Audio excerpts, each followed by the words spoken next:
కలుగుతుంది, జగన్మోహన్ రెడ్డి గారికి ఇబ్బంది కలుగుతుంది అనేటువంటి అభిప్రాయం వాళ్ళకుంటే వారి అమాయకత్వం.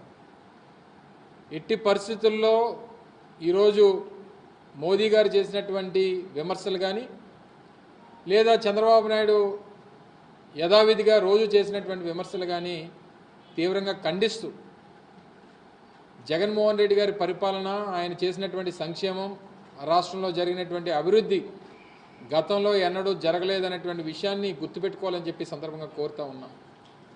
ఒక విషయానికి భారతీయ జనతా పార్టీ సమాధానం చెప్పాలి. ఇదే 5 ఏళ్ల క్రితం అప్పుడున్నటువంటి తెలుగుదేశం పార్టీ ప్రభుత్వం అప్పుడు ఎన్నికల ప్రచారానికి వచ్చినప్పుడు ఇదే మోదీ గారు చంద్రబాబు నాయుడుని పట్టుకొని పోలవరాన్ని ఏటీఎంలా వాడుకున్నాడు, అనేక రకాలుగా అవినీతి కార్యక్రమాలు చేశారు, అమరావతి ఒక పెద్ద స్కామ్ అని